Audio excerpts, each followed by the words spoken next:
Hello, everyone. Welcome back. Today, we're going to be talking about the effect of green tips on steel plate at 200 yards out of a 10.5-inch AR pistol. Okay, so still covered by the injunction. Okay, so pistol braces are still good to go.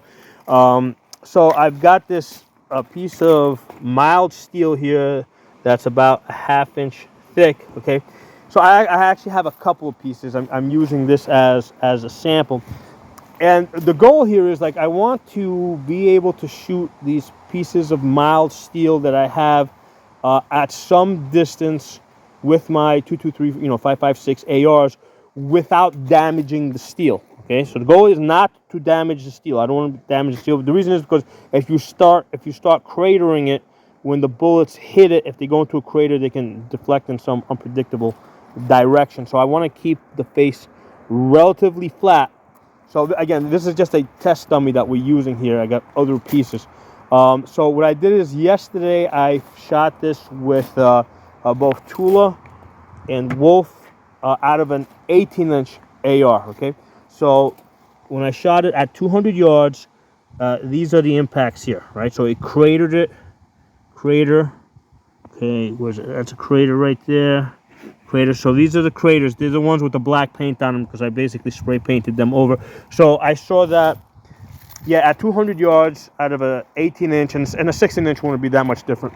At 200 yards, it's going to deform the face of the steel too much, where I won't be able to use it for very long. Right? It's gonna damage it pretty quickly. Okay, so then I'm like, okay, I know I can shoot it with 9mm ARs, but then again, I got lots of other plates. See, I don't want to shoot those plates with my 5.56 Rs because I want to keep them nice, right? Because those are expensive. This stuff here, this is a little bit more disposable. So I said this is the stuff I want to shoot with the 5.56 223. Okay, so with this 18-inch, it's doing too much damage, right? I wouldn't get too much life out of this. So I said, okay, what if I go to a shorter AR, right? So let's go to the 10.5-inch AR pistol, right? Still covered under the pistol brace injunction. What if we use a 10.5-inch at 200 yards with either Tula or Wolf? What's that going to do? So I shot this steel, and you can see the impact right here where I'm pointing. It barely, I mean, it did leave an imprint, but that's all it did. It just left an imprint right here where I'm pointing. Right, here's another one. Oops, point the camera. Very light imprints. Okay, more like it kind of like dented it a little bit. Okay, so it just dented it, right? Just dented it there. Okay, so that answered my question, right? As far as shooting this at 200 yards with like 223, yeah, if I put it in this 10.5-inch, I can basically shoot probably a couple of thousand rounds into this half-inch mild steel, and it is not going to damage it. It's not going to heavily crater it. Okay, so then I started thinking, okay, so now that I know what I can shoot out, what I can shoot this steel with at what distance and with what gun, right, where it won't get damaged, right? So, Tula or Wolf at a 10.5-inch, 200 yards, very minimal damage. I said, okay, what if I did want to damage it? Is there any ammunition that I could put in this 10.5-inch AR pistol that would damage it? So what I did is I pulled out the green tips, right? This Federal 6.2 grain XM855. Okay, so I took out the green tips. I said, okay, let's shoot this steel now at 200 yards out of the 10.5-inch AR, and let's see what that's gonna do. Okay, so these are the impacts right here, and holy shit, look at that! Look at that, man! Look at that! Those are the green tips, right? This one over here went in at like a weird angle, but it's still carved it out. So let me show you guys the actual depth out of the 10.5. Here, let me put it here so you guys can read it. So that looks like it's a 0.2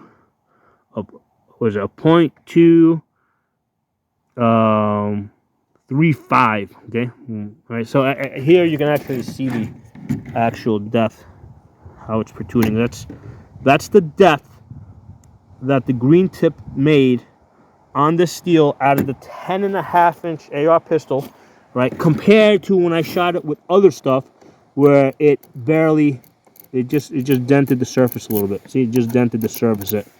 Just dented the surface, right?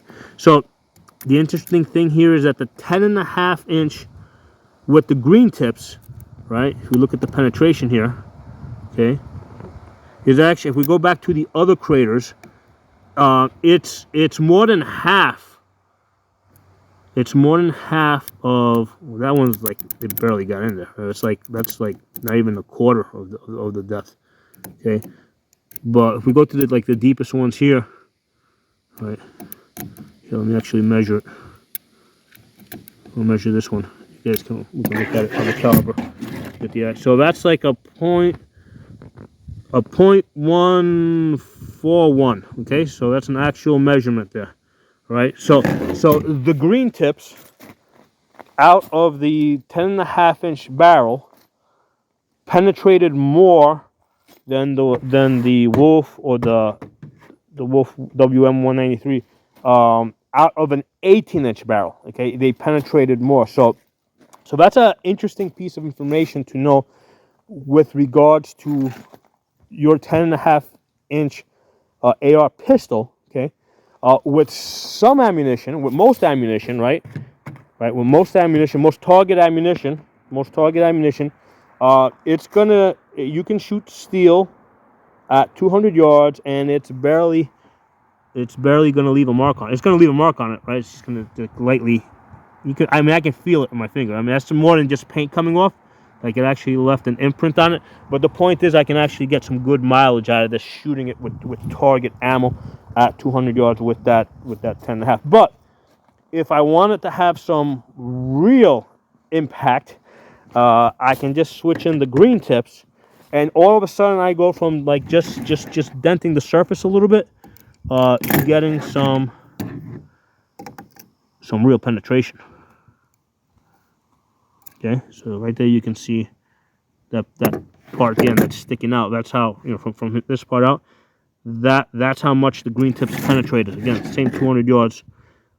You know, that's the depth, 0.235. Okay, so yeah, that's a lot of variation. You know, to be able to have an AR, right, that if you put one type of ammunition in, you know, you can have fun plinking steel at 200 yards and barely damage the steel, but then you put in a different type of ammunition, and all of a sudden you're delivering some serious damage over the.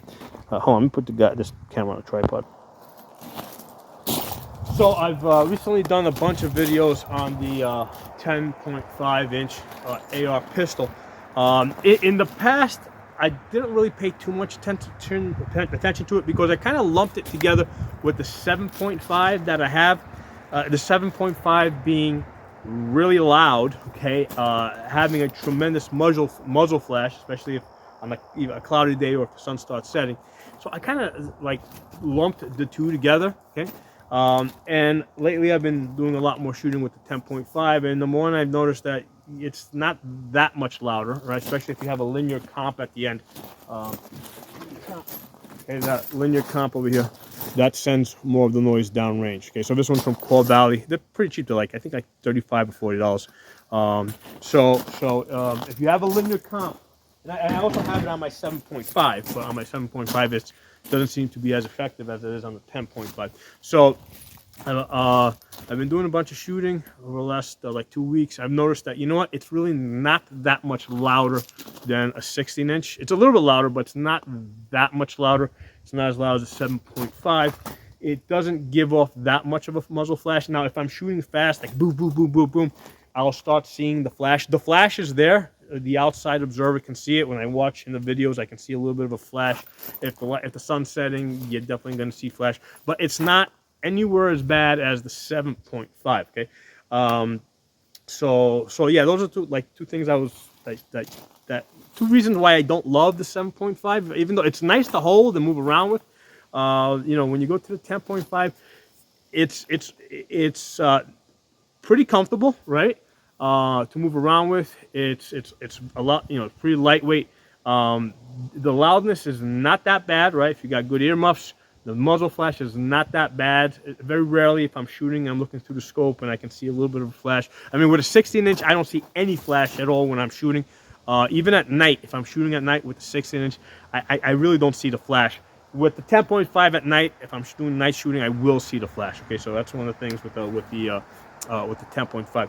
But the versatility, as far as shooting on steel, that we see here, that with, you know, with target ammo, you know, at 200 yards, it does no damage, like, or very little damage to the steel, to the mild steel, right? So this is not rifle rated steel. This is mild steel from the junkyard. Okay, so you know, with the target ammo, it does very minimal damage to it. But if you put in the green tips, okay, you know, all of a sudden you've got something that has that's actually going to deliver good hits, good penetration on steel. I'm not going to get too deep into the construction of the green tips. I mean, basically they've got a harder, there's a steel core, or there's a the inside of the bullet's a little bit harder. Okay, there's other videos out there that go into the specifics of this. I look at the results. The results are that the green tips do damage to the steel. So 10.5-inch at 200 yards, absolutely no question. Light armor, it will do the job. If you're shooting it with the regular at 200 yards, yeah, I mean, on soft fleshy things, it'll work great. I mean, even at 500 yards, my opinion is that on soft fleshy things, you know, 223 will work fine, okay, on soft fleshy things. Now, it doesn't cause that hydrostatic damage, right, to the surrounding tissues, but my thinking is that, you know, inside of 200 yards, if, let's say, you're in an SHTF type of situation, you know, World War III apocalypse, if somebody is wounded inside of 200 yards, you know, there's a good chance that they are going to rationalize that their best chance of survival is to continue to press the attack forward that 200 yards, right, and defeat you, right? There's a good chance, you know, rather than turn around and, you know, try to get away and get shot in the back. Okay, if somebody is wounded 300 yards and out, okay, my thinking is that they're not going to try to cover 300, 400, 500 yards to continue to charge forward. They're going to think that their best chance of survival 300 yards and out is to turn around and try to get away, and that, you know, because they're just so far out, it's going to be a lot harder for you to shoot them as they retreat. Okay, so inside 200 yards, there's a chance that they may not be able to get out. Best chance is to continue to attack forward. Outside, you know, 300 yards plus, there's, you know, I think they would rationalize that their best chance of survival is to just turn around and get out of there if they're still able to walk. Okay, so those are my thoughts on that. I thought this was very interesting with the 10.5-inch barrel, and how I got very different results with target ammo versus green tip at 200 yards. Okay, so drop some comments. Let me know what you guys think, and we'll talk soon. Give the video a like, and you know, it helps with pushing the algorithm and getting this information around. I don't monetize this channel or anything. I just do this just to get the information out there.